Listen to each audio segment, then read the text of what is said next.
संत मुक्ताईने भाजले होते संत ज्ञानेश्वराच्या पाठीवर मांडे. चला तर बघूया यामागील कथा. 100 दिवस चॅलेंज मध्ये आज 6वा दिवस. एके दिवशी संत निवृत्तीनाथांना मांडे खाण्याची इच्छा झाली. हा पदार्थ मातीच्या खापरावर बनवतात, पण घरात मातीचे खापर नव्हते.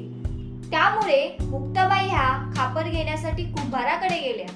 पण विसाजी पंतांनी दुकानदारांना सांगितले की या भावंडांना काहीही द्यायचं नाही. त्यामुळे मुक्ताबाई ह्या जागोजागी फिरल्या, पण त्यांना खापर मिळालं नाही. आपल्या दादाला हवा तो पदार्थ बनवता येणार नाही याचे तिला फार दुःख झाले.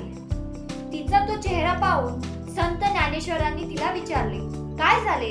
तर निवृत्तीनाथ दादांसाठी मांडे बनवायचे होते, पण कोणीही खापर दिले नाही असे मुक्ताबाईने सांगितले. यावर ज्ञानेश्वरांनी सांगितले, तू तयारी कर, आपण मांडे बनवूया.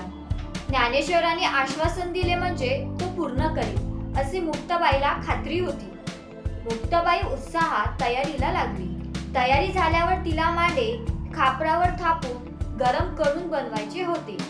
तिने ज्ञानेश्वरांना विचारलं, कुठे रे दादा खापर? कशावर थापू मी मांडे?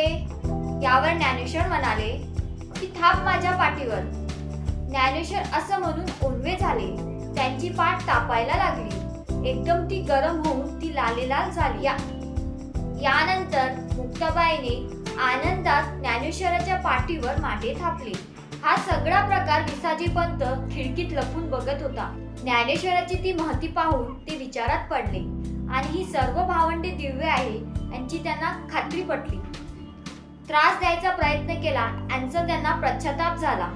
यानंतर विसाजी पंतांना ही सर्व भावंडे देवासमान वाटायला लागली. आळंदीत संत ज्ञानेश्वर महाराजांच्या समाधीपासून पुढे आल्यावर संत मुक्ताबाई यांनी संत ज्ञानेश्वराच्या पाठीवर मांडे भाजले. ती जागा आणि तो वाळा आजही पाहायला मिळतो. अशीच महत्त्वपूर्ण व्हिडिओ पाहण्यासाठी चॅनलला सबस्क्राईब करा. धन्यवाद.